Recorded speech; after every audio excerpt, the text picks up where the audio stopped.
ಇದೇ ವಿಚಾರಕ್ಕೆ ಸಂಬಂಧಪಟ್ಟಂತೆ ಡೀಟೇಲ್ಸ್ ಅನ್ನ ನೀಡ್ತಾರೆ ನಮ್ಮ ಪ್ರತಿನಿಧಿ ಅಭಿಷೇಕ್. ನೇರ ಸಂಪರ್ಕದಲ್ಲಿ ಜಾಯಿನ್ ಆಗ್ತಾ ಇದ್ದಾರೆ. ಅಭಿ, ಈಗ 7ನೇ ಪಾಯಿಂಟ್ ನಲ್ಲಿ ಉತ್ಖನನ ಆರಂಭ ಆಗುತ್ತೆ ಅನ್ನುವಂತ ಮಾಹಿತಿ, ಯಾವ ರೀತಿಯ ಸಿದ್ಧತೆಗಳನ್ನ ಮಾಡ್ಕೊಂಡಿದ್ದಾರೆ, ಇವತ್ತು ಎಷ್ಟು ಪಾಯಿಂಟ್ಗಳನ್ನ ಅಗೆಯುವಂತ ನಿಟ್ಟಿನಲ್ಲಿ ಮಾಹಿತಿಗಳು ಸಿಗ್ತಾ ಇದೆ, ಓವರ್ ಆಲ್ ಆಗಿ ಇವತ್ತಿನ ದಿನದ ಪ್ಲಾನ್ ಏನಿರುತ್ತೆ, ಮಾಹಿತಿಯನ್ನ ಕೊಡೋದಾದ್ರೆ ಅಭಿಷೇಕ್.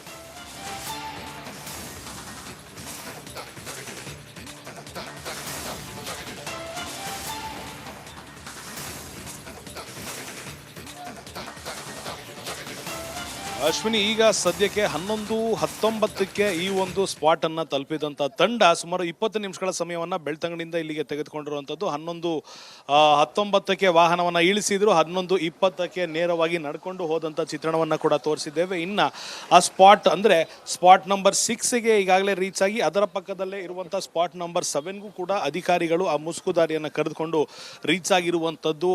ನಿನ್ನೆ ಅಂತೆ ನಾನು ಈಗಾಗಲೇ ಹೇಳದಂತೆ ನಿನ್ನೆ ಆ ಒಂದು ಟಾರ್ಪಾಲಿನ್ ಅನ್ನ ತಂದಂತ ಕಾರಣ ಏನು ಅಂದ್ರೆ ಅಲ್ಲಿ ನಡೀತಾ ಇರುವಂತಹ ಎಕ್ಸಿಮೇಷನ್ ಅಥವಾ ಉತ್ಖನನದ ವಿಡಿಯೋ ಚಿತ್ರೀಕರಣವನ್ನ ಮಾಧ್ಯಮಗಳು ಮಾಡ್ತಾ ಇದ್ದಾವೆ. ಅದರಿಂದ ಅವರ ತನಿಖೆಗೆ ಸಮಸ್ಯೆ ಆಗುತ್ತೆ ಅಥವಾ ಅವರಿಗೆ ಡಿಸ್ಟರ್ಬೆನ್ಸ್ ಆಗುತ್ತೆ ಅನ್ನೋ ಕಾರಣದಿಂದಾಗಿ ಈಗಾಗಲೇ ಅದನ್ನ ಏರಿಯಾವನ್ನ ಕ್ಲೀನ್ ಆಗಿ ಬ್ಲಾಕ್ ಮಾಡಿರುವಂಥದ್ದು, ಯಾವುದು ಕೂಡ ಕ್ಯಾಮರಾಗಳ ಕಣ್ಣಿಗೆ ಕಾಣುವಂತೆ ಇರುವುದು ಬೇಡ ಅನ್ನೋ ಕಾರಣದಿಂದ ಈ ಸದ ಮಟ್ಟಿಗೆ ಒಂದು ಹಿಟಾಚಿಯನ್ನ ಕೂಡ ತೆಗೆದುಕೊಂಡು ಹೋಗಲಾಗಿದೆ. ಮ್ಯಾನ್ಯುಯಲ್ ಲೇಬರ್ಸ್ ಕೂಡ ಈಗಾಗಲೇ ಅಲ್ಲಿಗೆ ಹೋಗಿರುವಂಥದ್ದು. ಸ್ಪಾಟ್ ನಂಬರ್ 6 ಅನ್ನ ನಿನ್ನೆ 12 ಮೂಳೆಗಳು ಸಿಕ್ಕ ನಂತರ ಅಲ್ಲಿ ಯಾವುದೇ ರೀತಿ ಒಂದಿಷ್ಟು ಬದಲಾವಣೆ ಆಗದಂತೆ ಅಲ್ಲಿ ಪ್ರಾಸೆಸ್ ಅನ್ನ ಮಾಡ್ಕೊಂಡಿರುವಂಥದ್ದು. ಒಂದಿಷ್ಟು ಕಂಬಗಳನ್ನು ತರಿಸಿದ್ದಾರೆ, ತಗಡಿನ ಶೀಟ್ಗಳನ್ನು ತರಿಸಿದ್ದಾರೆ.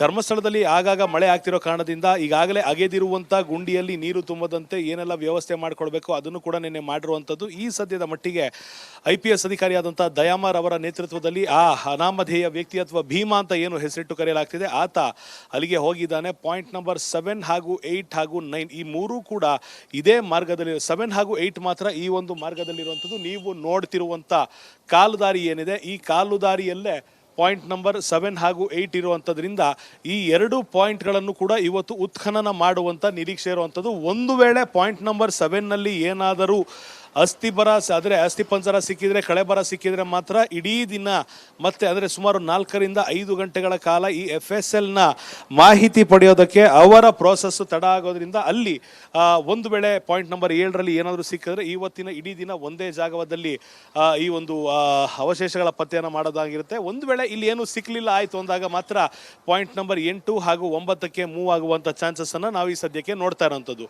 ಇನ್ನುಳಿದಂತೆ ಈ ಒಂದು ಸೇತುವೆ ಮೇಲೆ ಜನರು ಈಗಾಗಲೇ ಸೇರ್ತಿರುವಂಥದ್ದು. ಯಾಕಂದರೆ 4ನೇ ದಿನ ಉತ್ಖನನಕ್ಕೆ ಬಂದಿರುವಂಥದ್ದು. ನಿನ್ನೆ ಇದೇ ಸಂದರ್ಭದಲ್ಲೇ ಜನರು ಸೇರಿದಂತಾಗ ಪೊಲೀಸರು ಇಲ್ಲಿರುವಂಥ ಜನರನ್ನು ಈ ಒಂದು ಜಾಗದಿಂದ ಕಳಿಸುವಂಥ ಒಂದು ವ್ಯವಸ್ಥೆಯನ್ನು ಮಾಡಿಕೊಂಡಿದ್ರು. ಈಗಾಗಲೇ AC ರವರು ಕೂಡ ಸೂಚನೆಯನ್ನು ಕೊಟ್ಟಿದ್ದಾರೆ ಅಂತ ತಿಳಿಸಲಾಗಿದೆ. ಇಲ್ಲಿರುವಂಥ SIT ಕೂಡ ಈ ಒಂದು ಬ್ರಿಡ್ಜನ್ನು ಫ್ರೀಯಾಗಿ ಇಡಬೇಕು, ಸೊ ದಟ್ ತನಿಖೆಯ ವಿಚಾರವಾಗಿ ಯಾರಿಗೂ ಸಮಸ್ಯೆ ಆಗಬಾರ್ದು ಅನ್ನೋ ಸೂಚನೆಯನ್ನು ಕೊಟ್ಟಿದ್ದಾರೆ ಅಂತ ಹೇಳಲಾಗ್ತಿರುವಂಥದ್ದು.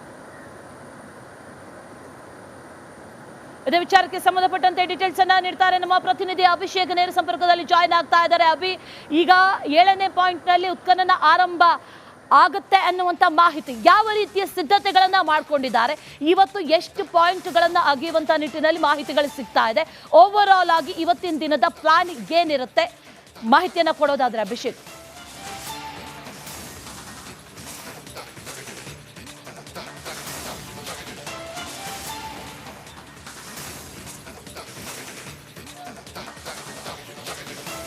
ಅಶ್ವಿನಿ, ಈಗ ಸದ್ಯಕ್ಕೆ 11:19ಕ್ಕೆ ಈ ಒಂದು ಸ್ಪಾಟ್ ಅನ್ನ ತಲುಪಿದಂತ ತಂಡ ಸುಮಾರು 20 ನಿಮಿಷಗಳ ಸಮಯವನ್ನ ಬೆಳ್ತಂಗಡಿಯಿಂದ ಇಲ್ಲಿಗೆ ತೆಗೆದುಕೊಂಡಿರುವಂತದ್ದು. 11:19ಕ್ಕೆ ವಾಹನವನ್ನ ಇಳಿಸಿದ್ರು, 11:20ಕ್ಕೆ ನೇರವಾಗಿ ನಡ್ಕೊಂಡು ಹೋದಂತ ಚಿತ್ರಣವನ್ನ ಕೂಡ ತೋರಿಸಿದ್ದೇವೆ. ಇನ್ನ ಆ ಸ್ಪಾಟ್ ಅಂದ್ರೆ ಸ್ಪಾಟ್ ನಂಬರ್ 6ಗೆ ಈಗಾಗಲೇ ರೀಚ್ ಆಗಿ ಅದರ ಪಕ್ಕದಲ್ಲೇ ಇರುವಂತಹ ಸ್ಪಾಟ್ ನಂಬರ್ 7ಗೂ ಕೂಡ ಅಧಿಕಾರಿಗಳು ಆ ಮುಸುಕುದಾರಿಯನ್ನ ಕರೆದುಕೊಂಡು ರೀಚ್ ಆಗಿರುವಂತದ್ದು. ನಿನ್ನೆ ಅಂತೆ ನಾನು ಈಗಾಗಲೇ ಹೇಳದಂತೆ ನಿನ್ನೆ ಆ ಒಂದು ಟಾರ್ಪಾಲಿನ್ ಅನ್ನ ತಂದಂತ ಕಾರಣ ಏನು ಅಂದ್ರೆ ಅಲ್ಲಿ ನಡೀತಾ ಇರುವಂತಹ ಎಕ್ಸಿಮೇಷನ್ ಅಥವಾ ಉತ್ಖನನದ ವಿಡಿಯೋ ಚಿತ್ರೀಕರಣವನ್ನ ಮಾಧ್ಯಮಗಳು ಮಾಡ್ತಾ ಇದ್ದಾವೆ. ಅದರಿಂದ ಅವರ ತನಿಖೆಗೆ ಸಮಸ್ಯೆ ಆಗುತ್ತೆ ಅಥವಾ ಅವರಿಗೆ ಡಿಸ್ಟರ್ಬೆನ್ಸ್ ಆಗುತ್ತೆ ಅನ್ನೋ ಕಾರಣದಿಂದಾಗಿ ಈಗಾಗಲೇ ಅದನ್ನ ಏರಿಯಾವನ್ನ ಕ್ಲೀನ್ ಆಗಿ ಬ್ಲಾಕ್ ಮಾಡಿರುವಂಥದ್ದು, ಯಾವುದು ಕೂಡ ಕ್ಯಾಮರಾಗಳ ಕಣ್ಣಿಗೆ ಕಾಣುವಂತೆ ಇರುವುದು ಬೇಡ ಅನ್ನೋ ಕಾರಣದಿಂದ ಈ ಸದ ಮಟ್ಟಿಗೆ ಒಂದು ಹಿಟಾಚಿಯನ್ನ ಕೂಡ ತೆಗೆದುಕೊಂಡು ಹೋಗಲಾಗಿದೆ. ಮ್ಯಾನ್ಯುಯಲ್ ಲೇಬರ್ಸ್ ಕೂಡ ಈಗಾಗಲೇ ಅಲ್ಲಿಗೆ ಹೋಗಿರುವಂಥದ್ದು. ಸ್ಪಾಟ್ ನಂಬರ್ 6 ಅನ್ನ ನಿನ್ನೆ 12 ಮೂಳೆಗಳು ಸಿಕ್ಕ ನಂತರ ಅಲ್ಲಿ ಯಾವುದೇ ರೀತಿ ಒಂದಿಷ್ಟು ಬದಲಾವಣೆ ಆಗದಂತೆ ಅಲ್ಲಿ ಪ್ರಾಸೆಸ್ ಅನ್ನ ಮಾಡ್ಕೊಂಡಿರುವಂಥದ್ದು. ಒಂದಿಷ್ಟು ಕಂಬಗಳನ್ನು ತರಿಸಿದ್ದಾರೆ, ತಗಡಿನ ಶೀಟ್ಗಳನ್ನು ತರಿಸಿದ್ದಾರೆ. ಧರ್ಮಸ್ಥಳದಲ್ಲಿ ಆಗಾಗ ಮಳೆ ಆಗ್ತಿರೋ ಕಾರಣದಿಂದ ಈಗಾಗಲೇ ಅಗೆದಿರುವಂಥ ಗುಂಡಿಯಲ್ಲಿ ನೀರು ತುಂಬದಂತೆ ಏನೆಲ್ಲ ವ್ಯವಸ್ಥೆ ಮಾಡಿಕೊಡ್ಬೇಕು ಅದನ್ನು ಕೂಡ ನಿನ್ನೆ ಮಾಡಿರುವಂಥದ್ದು. ಈ ಸದ್ಯದ ಮಟ್ಟಿಗೆ IPS ಅಧಿಕಾರಿಯಾದಂಥ ದಯಾಮರ್ ಅವರ ನೇತೃತ್ವದಲ್ಲಿ ಆ ಅನಾಮಧೇಯ ವ್ಯಕ್ತಿ ಅಥವಾ ಭೀಮಾ ಅಂತ ಏನು ಹೆಸರಿಟ್ಟು ಕರೆಯಲಾಗ್ತಿದೆ ಆತ ಅಲ್ಲಿಗೆ ಹೋಗಿದ್ದಾನೆ. ಪಾಯಿಂಟ್ ನಂಬರ್ 7 ಹಾಗೂ 8 ಹಾಗೂ 9 ಈ ಮೂರೂ ಕೂಡ ಇದೇ ಮಾರ್ಗದಲ್ಲಿ, 7 ಹಾಗೂ 8 ಮಾತ್ರ ಈ ಒಂದು ಮಾರ್ಗದಲ್ಲಿರುವಂಥದ್ದು. ನೀವು ನೋಡ್ತಿರುವಂಥ ಕಾಲುದಾರಿ ಏನಿದೆ ಈ ಕಾಲುದಾರಿಯಲ್ಲೇ ಪಾಯಿಂಟ್ ನಂಬರ್ 7 ಹಾಗೂ 8 ಇರುವಂಥದ್ರಿಂದ ಈ ಎರಡು ಪಾಯಿಂಟ್ಗಳನ್ನು ಕೂಡ ಇವತ್ತು ಉತ್ಖನನ ಮಾಡುವಂಥ ನಿರೀಕ್ಷೆ ಇರುವಂಥದ್ದು. ಒಂದು ವೇಳೆ ಪಾಯಿಂಟ್ ನಂಬರ್ 7ನಲ್ಲಿ ಏನಾದರೂ ಅಸ್ಥಿ ಪಂಜರ ಸಿಕ್ಕಿದ್ರೆ, ಕಳೆಬರ ಸಿಕ್ಕಿದ್ರೆ ಮಾತ್ರ ಇಡೀ ದಿನ ಮತ್ತೆ ಅಂದರೆ ಸುಮಾರು 4 ರಿಂದ 5 ಗಂಟೆಗಳ ಕಾಲ ಈ FSLನ ಮಾಹಿತಿ ಪಡೆಯೋದಕ್ಕೆ ಅವರ ಪ್ರೋಸೆಸ್ ತಡ ಆಗೋದ್ರಿಂದ ಅಲ್ಲಿ ಒಂದು ವೇಳೆ ಪಾಯಿಂಟ್ ನಂಬರ್ 7ರಲ್ಲಿ ಏನಾದರೂ ಸಿಕ್ಕಿದ್ರೆ ಇವತ್ತಿನ ಇಡೀ ದಿನ ಒಂದೇ ಜಾಗದಲ್ಲಿ ಈ ಒಂದು ಅವಶೇಷಗಳ ಪತ್ತೆಯನ್ನು ಮಾಡೋದಾಗಿರುತ್ತೆ. ಒಂದು ವೇಳೆ ಇಲ್ಲಿ ಏನು ಸಿಕ್ಕಲಿಲ್ಲ ಆಯಿತು ಅಂದಾಗ ಮಾತ್ರ ಪಾಯಿಂಟ್ ನಂಬರ್ 8 ಹಾಗೂ 9ಕ್ಕೆ ಮೂವ್ ಆಗುವಂಥ ಚಾನ್ಸಸ್ ಅನ್ನು ನಾವು ಈ ಸದ್ಯಕ್ಕೆ ನೋಡ್ತಾ ಇರೋಂಥದ್ದು.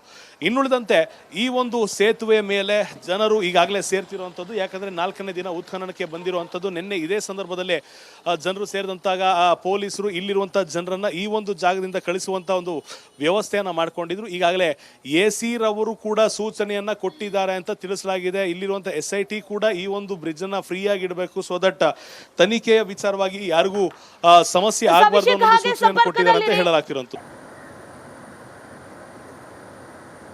ಇದೇ ವಿಚಾರಕ್ಕೆ ಸಂಬಂಧಪಟ್ಟಂತೆ ಡೀಟೇಲ್ಸ್ ಅನ್ನ ನೀಡ್ತಾರೆ ನಮ್ಮ ಪ್ರತಿನಿಧಿ ಅಭಿಷೇಕ್. ನೇರ ಸಂಪರ್ಕದಲ್ಲಿ ಜಾಯ್ನ್ ಆಗ್ತಾ ಇದ್ದಾರೆ. ಅಭಿ, ಈಗ 7ನೇ ಪಾಯಿಂಟ್ ನಲ್ಲಿ ಉತ್ಖನನ ಆರಂಭ ಆಗುತ್ತೆ ಅನ್ನುವಂತ ಮಾಹಿತಿ, ಯಾವ ರೀತಿಯ ಸಿದ್ಧತೆಗಳನ್ನ ಮಾಡ್ಕೊಂಡಿದ್ದಾರೆ, ಇವತ್ತು ಎಷ್ಟು ಪಾಯಿಂಟ್ಗಳನ್ನ ಅಗೆಯುವಂತ ನಿಟ್ಟಿನಲ್ಲಿ ಮಾಹಿತಿಗಳು ಸಿಗ್ತಾ ಇದೆ, ಓವರ್ ಆಲ್ ಆಗಿ ಇವತ್ತಿನ ದಿನದ ಪ್ಲಾನ್ ಏನಿರುತ್ತೆ ಮಾಹಿತಿಯನ್ನ ಕೊಡೋದಾದ್ರೆ ಅಭಿಷೇಕ್.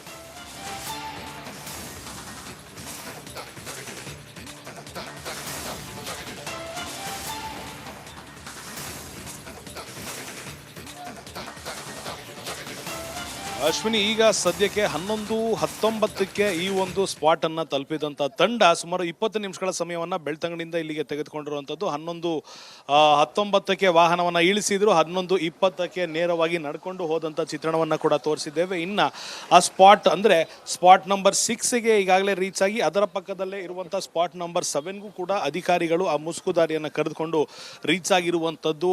ನಿನ್ನೆ ಅಂತೆ ನಾನು ಈಗಾಗಲೇ ಹೇಳದಂತೆ ನಿನ್ನೆ ಆ ಒಂದು ಟಾರ್ಪಾಲಿನ್ ಅನ್ನ ತಂದಂತ ಕಾರಣ ಏನು ಅಂದ್ರೆ ಅಲ್ಲಿ ನಡೀತಾ ಇರುವಂತಹ ಎಕ್ಸಿಮೇಷನ್ ಅಥವಾ ಉತ್ಖನನದ ವಿಡಿಯೋ ಚಿತ್ರೀಕರಣವನ್ನ ಮಾಧ್ಯಮಗಳು ಮಾಡ್ತಾ ಇದ್ದಾವೆ. ಅದರಿಂದ ಅವರ ತನಿಖೆಗೆ ಸಮಸ್ಯೆ ಆಗುತ್ತೆ ಅಥವಾ ಅವರಿಗೆ ಡಿಸ್ಟರ್ಬೆನ್ಸ್ ಆಗುತ್ತೆ ಅನ್ನೋ ಕಾರಣದಿಂದಾಗಿ ಈಗಾಗಲೇ ಅದನ್ನ ಏರಿಯಾವನ್ನ ಕ್ಲೀನ್ ಆಗಿ ಬ್ಲಾಕ್ ಮಾಡಿರುವಂಥದ್ದು. ಯಾವುದು ಕೂಡ ಕ್ಯಾಮರಾಗಳ ಕಣ್ಣಿಗೆ ಕಾಣುವಂತೆ ಇರುವುದು ಬೇಡ ಅನ್ನೋ ಕಾರಣದಿಂದ ಈ ಸದ ಮಟ್ಟಿಗೆ ಒಂದು ಹಿಟಾಚಿಯನ್ನ ಕೂಡ ತೆಗೆದುಕೊಂಡು ಹೋಗಲಾಗಿದೆ. ಮ್ಯಾನ್ಯುಯಲ್ ಲೇಬರ್ಸ್ ಕೂಡ ಈಗಾಗಲೇ ಅಲ್ಲಿಗೆ ಹೋಗಿರುವಂಥದ್ದು. ಸ್ಪಾಟ್ ನಂಬರ್ 6 ಅನ್ನ ನಿನ್ನೆ 12 ಮೂಳೆಗಳು ಸಿಕ್ಕ ನಂತರ ಅಲ್ಲಿ ಯಾವುದೇ ರೀತಿ ಒಂದಿಷ್ಟು ಬದಲಾವಣೆ ಆಗದಂತೆ ಅಲ್ಲಿ ಪ್ರಾಸೆಸ್ ಅನ್ನ ಮಾಡ್ಕೊಂಡಿರುವಂಥದ್ದು. ಒಂದಿಷ್ಟು ಕಂಬಗಳನ್ನು ತರಿಸಿದ್ದಾರೆ, ತಗಡಿನ ಶೀಟ್ಗಳನ್ನು ತರಿಸಿದ್ದಾರೆ.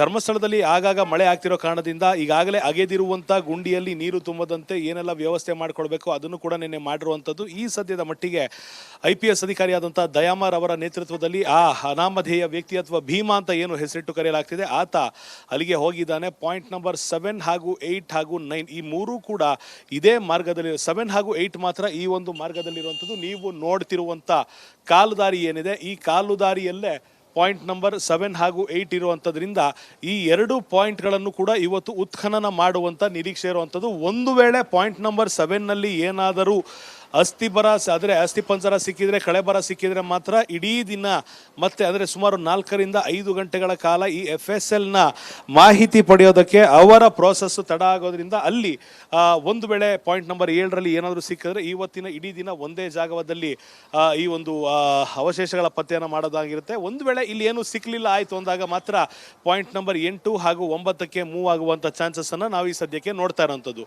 ಇನ್ನುಳಿದಂತೆ ಈ ಒಂದು ಸೇತುವೆ ಮೇಲೆ ಜನರು ಈಗಾಗಲೇ ಸೇರ್ತಿರುವಂಥದ್ದು. ಯಾಕಂದರೆ 4ನೇ ದಿನ ಉತ್ಖನನಕ್ಕೆ ಬಂದಿರುವಂಥದ್ದು. ನಿನ್ನೆ ಇದೇ ಸಂದರ್ಭದಲ್ಲೇ ಜನರು ಸೇರಿದಂತಾಗ ಪೊಲೀಸರು ಇಲ್ಲಿರುವಂಥ ಜನರನ್ನ ಈ ಒಂದು ಜಾಗದಿಂದ ಕಳಿಸುವಂಥ ಒಂದು ವ್ಯವಸ್ಥೆಯನ್ನು ಮಾಡ್ಕೊಂಡಿದ್ರು. ಈಗಾಗಲೇ AC ರವರು ಕೂಡ ಸೂಚನೆಯನ್ನ ಕೊಟ್ಟಿದ್ದಾರೆ ಅಂತ ತಿಳಿಸಲಾಗಿದೆ. ಇಲ್ಲಿರುವಂಥ SIT ಕೂಡ ಈ ಒಂದು ಬ್ರಿಡ್ಜ್ ಅನ್ನ ಫ್ರೀ ಆಗಿ ಇಡಬೇಕು, ಸೋ ದಟ್ ತನಿಖೆಯ ವಿಚಾರವಾಗಿ ಯಾರಿಗೂ ಸಮಸ್ಯೆ ಆಗಬಾರ್ದು ಅನ್ನೋ ಸೂಚನೆಯನ್ನು ಕೊಟ್ಟಿದ್ದಾರೆ ಅಂತ ಹೇಳಲಾಗ್ತಿರುವಂಥದ್ದು.